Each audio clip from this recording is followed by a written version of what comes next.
Mga kapatid, mga kaibigan, tiningnan ko sa Tagalog kung anong ibig sabihin ng majesty. Alam ba ninyo? Ang ibig sabihin, pagkamaharlika. Parang salitang royalty. Royalty.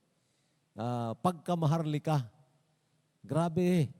And of course, it refers sa isang napakataas na dignidad. Okay, matayog na dignidad.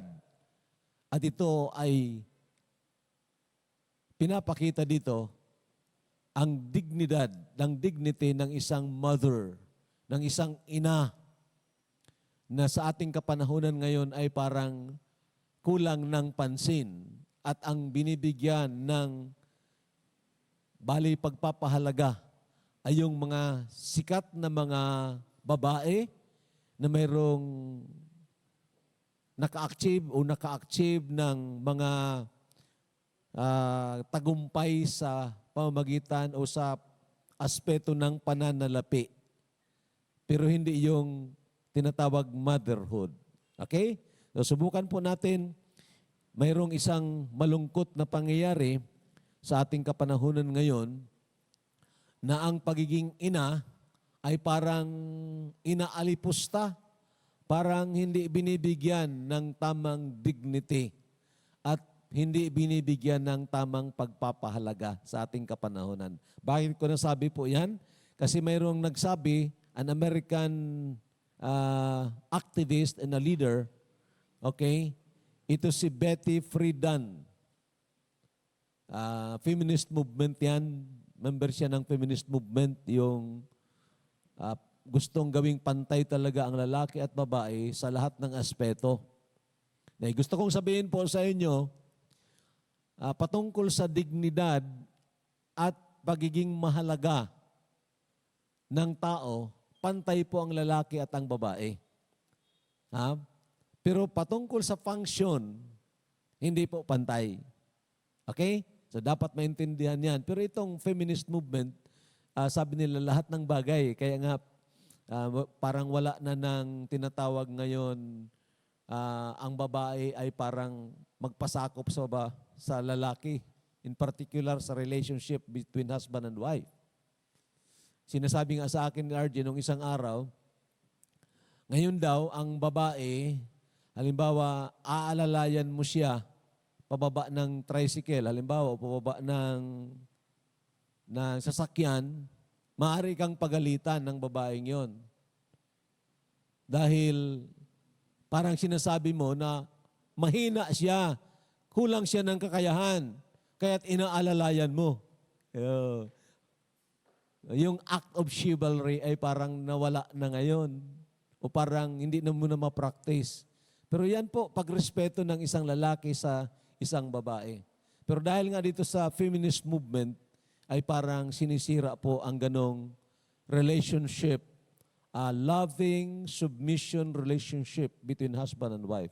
So ito sabi ni Betty Friedan, at ito po ang sabi niya, all women should be driven by the desire to have a career. If you don't want a career, then you are a zombie brain dead and a leech. Grabe ito. Tagalogin natin, lahat daw ng babae dapat mayroong pagnanasa na magkaroon ng profession, magkaroon ng career. Halimbawa, maging accountant, maging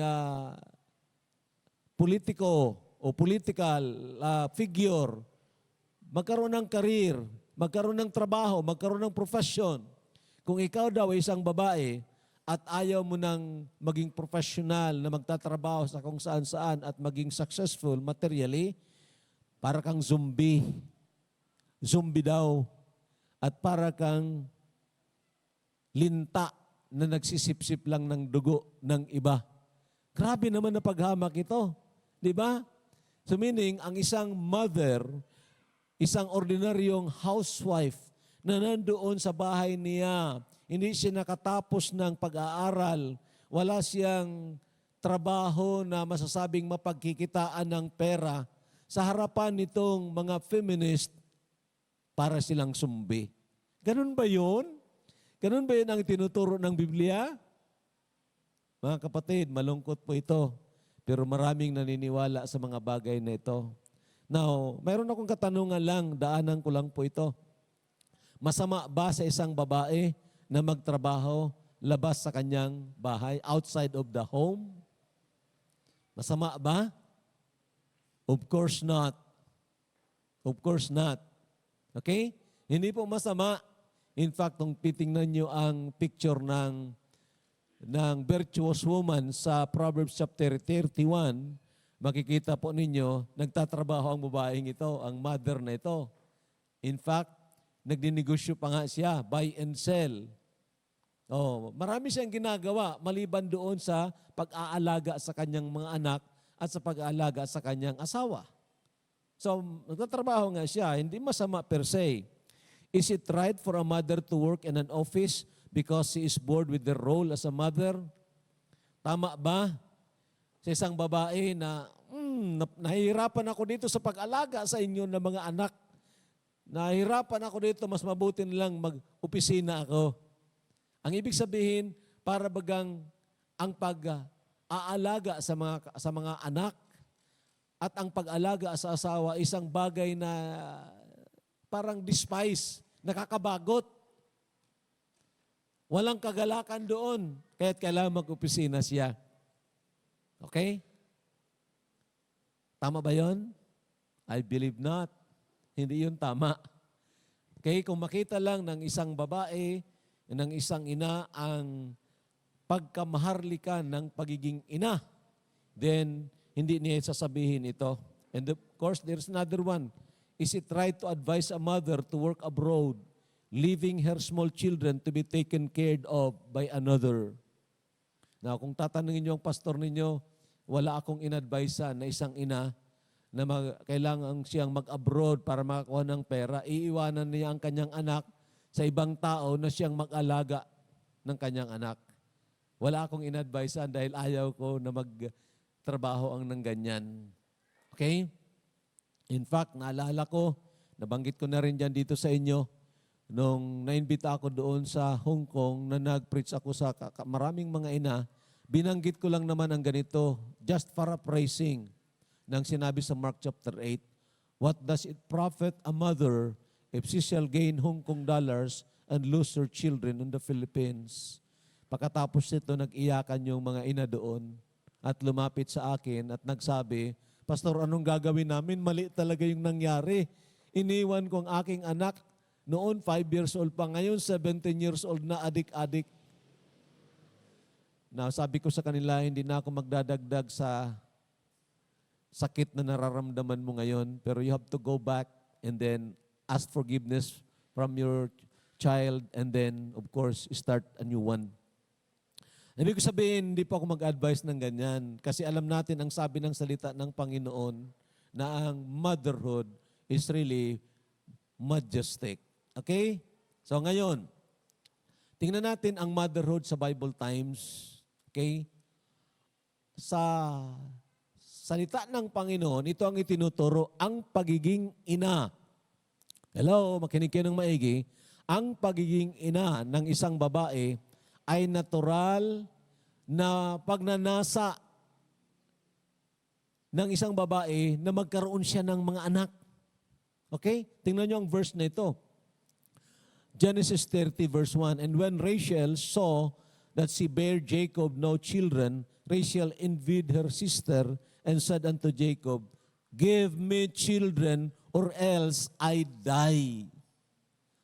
Ang konteksto po niyan, sa setting po nila noon, pag ikaw ay may asawa at wala kang anak, hindi ka nagkakaroon ng anak, ay para kang kahoy, walang mga dahon, walang mga bunga, para kang tuyo na kahoy. So ang iisip nila, parang despise ka. Dahil built-in sa puso ng isang babae na mayroong asawa, may ibinigay ang Panginoon na desire diyan na magkaroon ng anak. Okay? Magkaroon ng anak. At ito po ay hindi po minus o kaya mahina na klaseng desire. Pangalawa, Ang mga bata, children are commanded to honor not only their father but also their mother. Kita po ninyo? Honor your father and your mother, that thy days may be long upon the land which the Lord thy God gives you. So, ibig sabihin, mga kapatid, itinataas ng Panginoon ang kalagayan ng isang babae, nakapantay lang ng isang lalaki as far as dignity is concerned.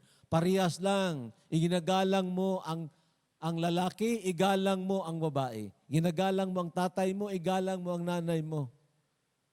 And you know, very important po ito na maintindihan ng bawat isa sa atin, lalo na po sa ating kapanahonan ngayon na binubomba tayo ng ibang mga kontra-pamilya na mga katuruan, anti-families doctrine. Okay, so tingnan natin ang majesty of motherhood. I only have 3. The first one is ideal calling ito ng isang babae, ang pagiging ina. Hindi yung pagiging manager ng bangko, hindi yung pagiging abogada per se, at kung ano pang mga profesyon. Hindi masama yon. Pero alam ninyo, mga kapatid, mas noble, mas noble, mas marangal, o kaya't mas maharlika ang pagiging ina kaysa pagiging presidente ng bangko. Okay? Ideal na calling ito ng Panginoon. Tingnan po niyo ang verse. 1 Timothy 5:14. I will therefore that the younger women marry. Mga babae na ang isip nila, hindi na ako mag-asawa kasi mahirap ang panahon. Now, okay naman yun kung kalooban ng Panginoon. Di ba? Pero kung hindi kalooban ng Panginoon, gusto mo lang yon, baka magkamali ka ng desisyon.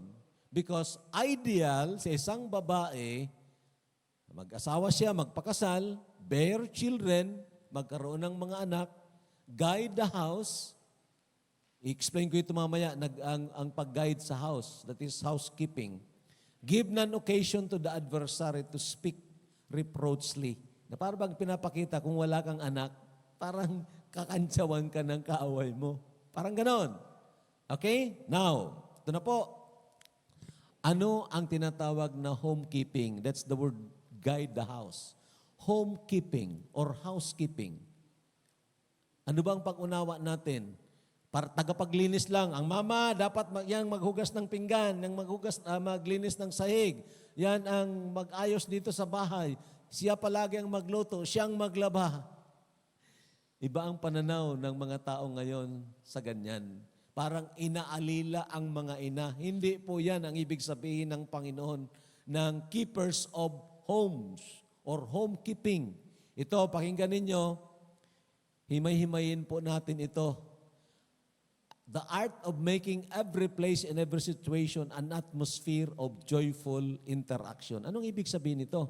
Ano man ang sitwasyon sa bahay o sa isang pamilya, kahit saang lugar, ang isang ina, nagagawa niya itong sitwasyon na ito na maging atmosphere o kaya't kapaligiran ng masayang pagsasama, masayang interaction. And that's an art. That's an art. Kami na mga lalaki, kung minsan sa sitwasyon ng mga ganyan, bahala na kayo dyan. Naturuan na kayo. Pero alam nyo, iba ang ibinigay ng Panginoon sa mga ina. Very patient. Nakita ninyo yan? Minsan nga may mga pasaway na ng mga anak at parang hindi na pwedeng parang hindi na pwedeng mapasensyahan ng tatay, ng father, pero ang mother, nandoon pa rin yon.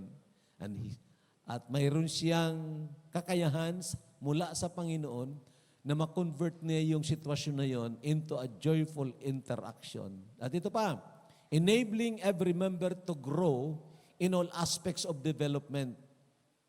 Ito ang gawain ng homekeeping. Paano lalago sa tamang ugali itong anak ko? Paano lalago sa tamang disposisyon ang anak ko? Paano lalago ang mga anak ko na hindi sila maging mga Juan tamad o Mariang tamad? Di ba? Meaning, in all aspects of life, Ang ina, malaki ang role doon sa pag-develop sa mga bata niya in all aspects of life. Thereby testifying, at ang magiging epekto nito, may mga tao sa labas ng kanilang pamilya na makikita, oh, tingnan mo, ang mga anak niya, oh, ganito, mga responsabling mga anak. Ha? Hindi irresponsable. Marunong sila kung anong nararapat nilang gawin sa kanilang magulang, sa kanilang mga kapatid, at sa kanilang buhay. Ha? Hindi na palaging ganyan yung mga anak. Hindi. Kundi naging responsible and then testifying to the world that God is really good. So, Titus chapter 2, basahin natin ito sabay-sabay. Ready? Start. The aged women likewise, that they be in behavior as becomes holiness, not false accusers, not given to much wine, teachers of good things, that they may teach the young women to be sober, to love their husbands, to love their children, to be discreet, chaste, keepers at home. Pinapaliwanag ko po yan sa inyo, ang keepers at home. Hindi po yan tagawalis, tagahugas ng pinggan, tagalaba, and so on, keepers of home. Maybe part yun. Hello? Kayo mga anak, pakinggan niyo ito. Baka ang akala ninyo sa inyong mga nanay, yun talaga ang description ng trabaho nila sa kanilang bahay. At kayo, pabanjing-banjing lang, paisi-isi lang. Hey, that is not the meaning of the word na homekeeping or keepers of home. Pinaliwanag po natin yan doon. Ngayon, pangalawang katotohanan about sa pagiging maharlika ng pagiging ina. Okay? Pakinggan nyo ito ng maigi. Ito po ang pinakamalakas na impluensya sa mga bata maging o sa kanyang ikabubuti, maging sa kanyang ikakasama. Okay? It is the greatest influence to children, ang motherhood, either for good or for bad. Alam niyo, ang isang bata nanahan sa loob ng 9 na buwan sa sinapupunan ng kanyang ina, kaya't malapit po yon, pati ang pintig ng puso ng kanyang ina, nararamdaman niya yon.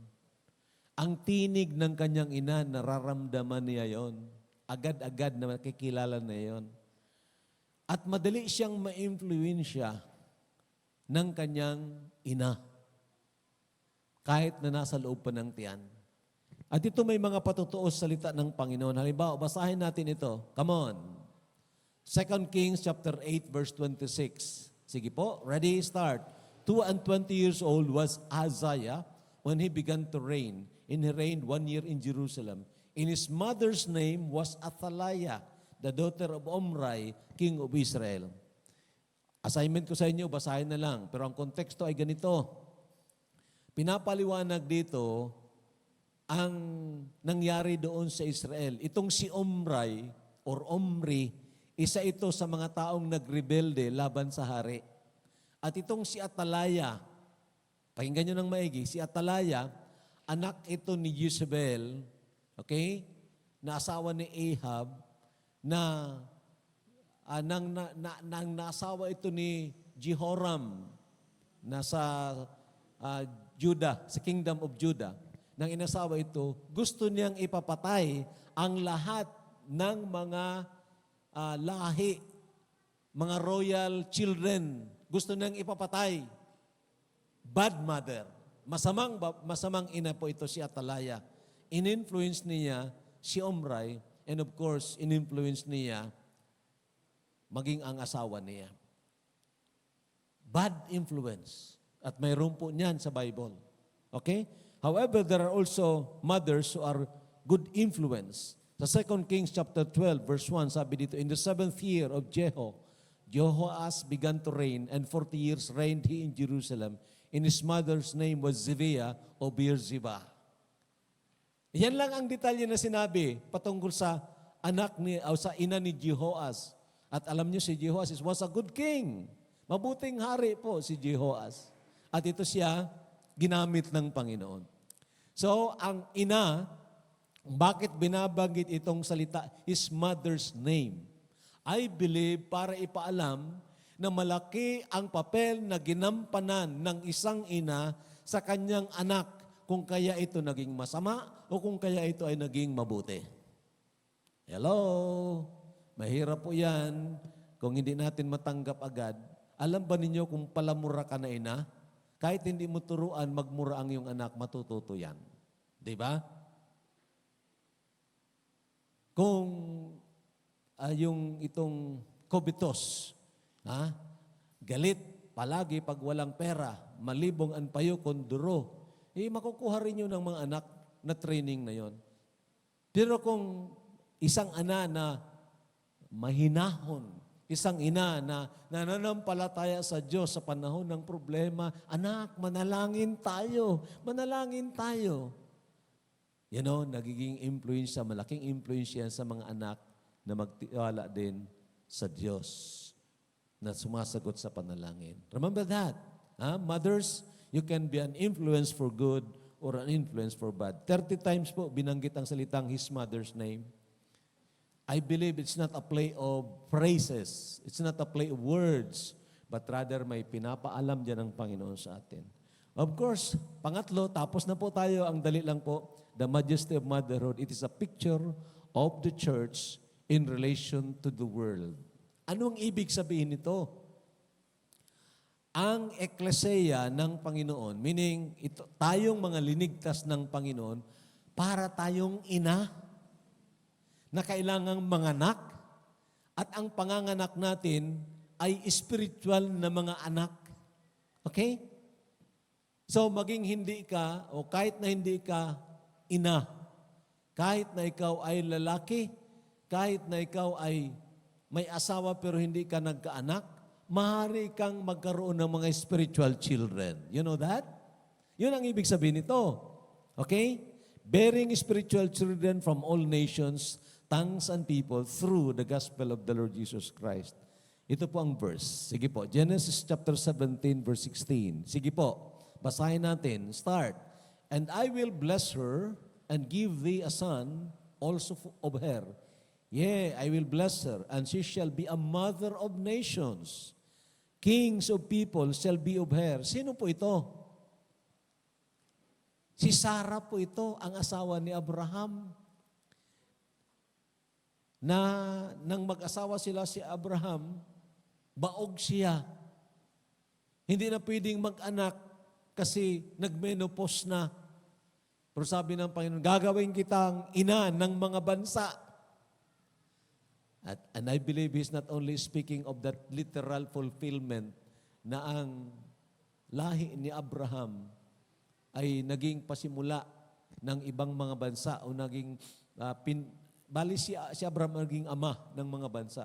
Kundi ito rin ay spiritual na katotohanan na may mga tao dyan sa ibang bansa na pwedeng maging mga mananampalataya, maging spiritual children ni Sarah. At yun nga ang nangyari. Ito po, tingnan ninyo. Galatians 4:19. Sige, basahin po muli natin ito. Katotohanan ito na gustong ipaliwanag ng maiksi lang.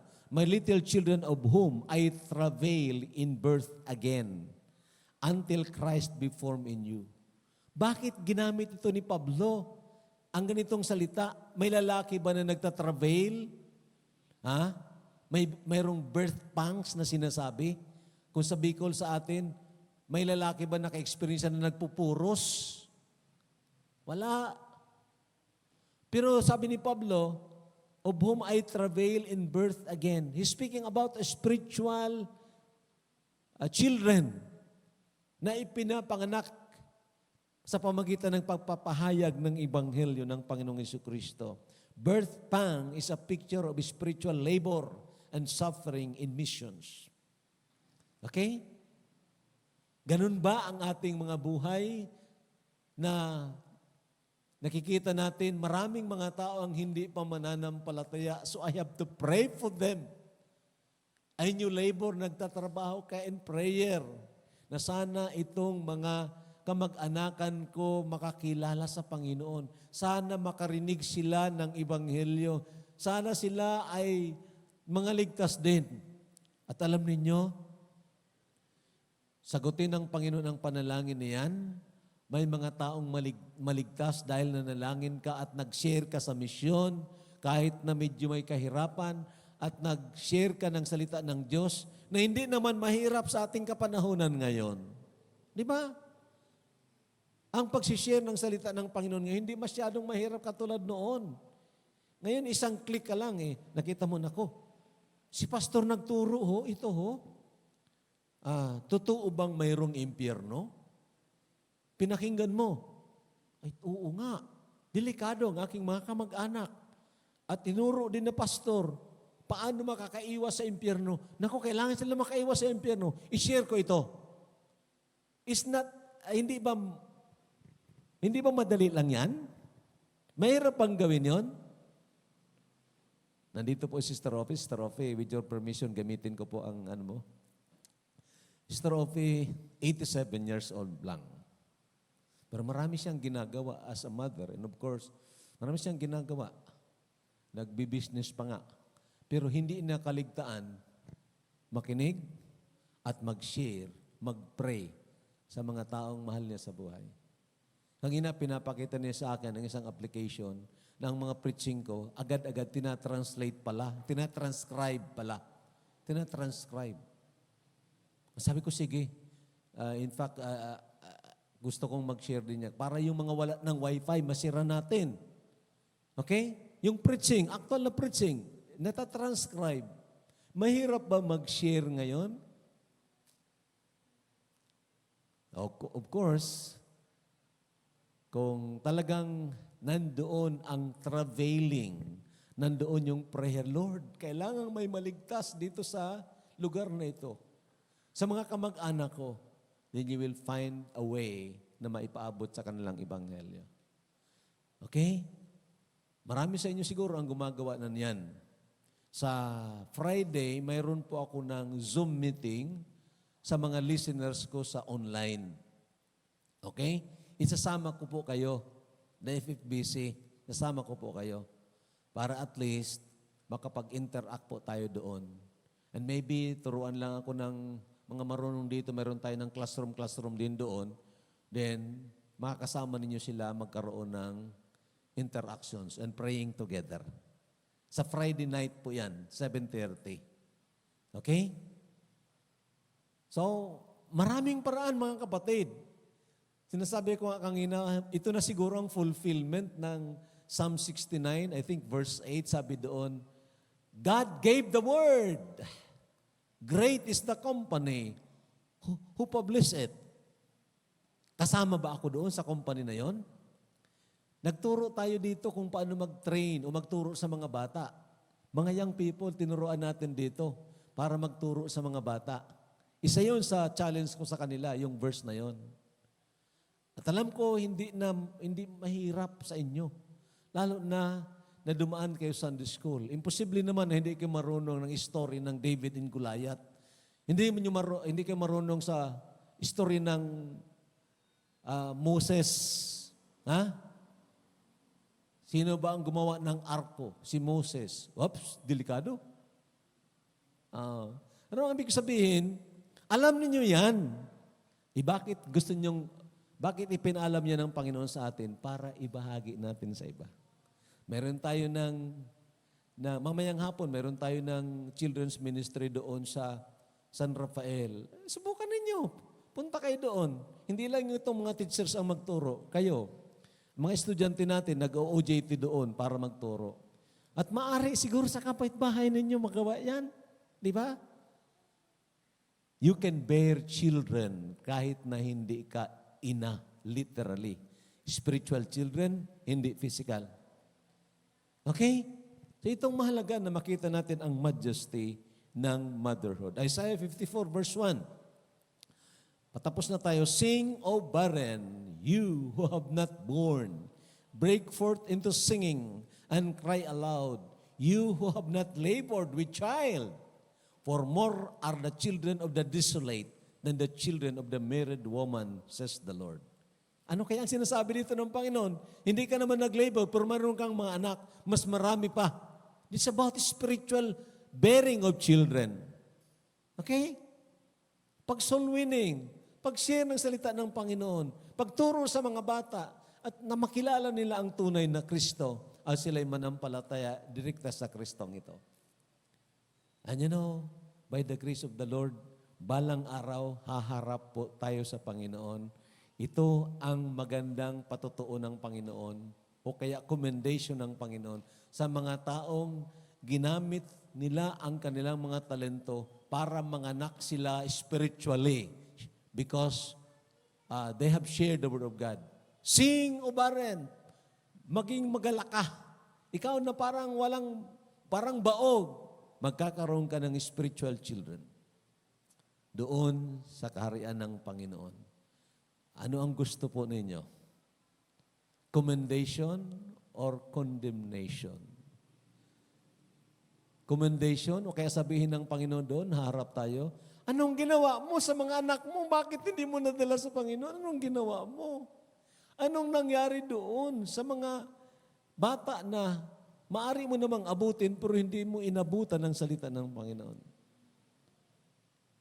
Mga kapatid, hindi yung para pagkonsensya po sa atin, kundi pagpapakita ng katotohanan that whatever we did today sa pagpapahayag ng salita ng Panginoon, sabi nga doon sa Matthew 10:42, even a glass of cold water na ibinigay mo sa isang bata, in the name of a disciple, surely you will have reward. Do you believe that? If you believe that, then we must multiply our labors in reaching forth these children for God. Okay? Last verse po natin, bago ang practical implications. Galatians 4:27, for it is written, inulit lang po ito, rejoice, O barren, you who do not bear. Break forth and shout, you who are not in labor, for the desolate has many more children than she who has a husband. It is all about bearing spiritual children na nilalarawan ng tinatawag motherhood. Great and majestic is motherhood. So practical implications, I have two. Number one, every member of the body of Christ must be bearing and caring spiritual children. Okay? Every member. Membro ka ng katawan ni Kristo, dapat namumunga tayo. Dapat na mayroong ipinapanganak spiritually dahil sa iyong buhay, dahil sa aking buhay. Maybe you can share a gospel tract. Maybe you can share yung tract natin in video form nandoon sa YouTube channel natin. Okay? The Wicked Man Who Went to Heaven. Oh, marami siguro nag-share kasi it has about 3,000 views. So meaning, maaari pwedeng gamitin yun. I-share ninyo. Di ba? Every member of the body of Christ must be bearing and caring spiritual children. Lastly, single women and barren women should not allow themselves to be double barren. Alam mo double barren? Hindi ka na nanganak physically dito, dahil ayaw mo mag-asawa, single ka, wala ka pang anak spiritual. Double barren yon. Okay? Ina ka dito na hindi ka biniyaan ng Panginoon na magkaroon ng anak sa anong kadahilanan hindi natin alam, marahil physical infirmity, pero hindi ka rin nagsusoul winning, hindi ka rin nagpapahayag ng salita ng Diyos, hindi ka nagpa-participate sa mission, then double barren yon. 2 beses kang naging baog. So, hindi po dapat yan, di ba? May pagkakataon, kahit na doon sa mga baog, katulad ni Sarah, na maging mother of spiritual children. Sana makita natin the majesty of motherhood. Hindi lang ito patungkol sa ina. Everything that had happened on this earth, pakinggan nyo ito ng maigi, is always for God. Kahit ng motherhood is always for God. It is a teaching for us para hangaan natin ang Diyos na nagbigay sa atin ng mga dakilang ina. Okay? The Lord bless us. Okay po. Salamat. Purihin ang Panginoon. Tayo po tumayo at tayo po'y manalangin. Panginoong Diyos na makapangyarihan sa lahat, maraming salamat po sa iyong salita. O hindi lang yung physical motherhood ang nakita namin dito, which is already great. Great sa mga mothers, sa mga ina na nagtyaga na alagaan ang kanilang mga anak, mamolde sila sa tama na ini-expect mo sa kanila. Makakilala sila sa Panginoon. Oh, we have those mothers. At sana makita pa ng karamihan itong noblest part of motherhood, that we can be mothers bearing spiritual children. Tulungan mo po ang bawat isa sa amin, Panginoon, that we should desire for that and pray for that, na ang mga buhay na ito, na maiksi lang naman talaga sa mundong ito, ay maging instrumento mo, Panginoon, na may maligtas din. Lalo na sa aming mga kapamilya. Sa pagpalain mo po, Panginoon, ang mga katotohanan ito. In Jesus' name, Amen.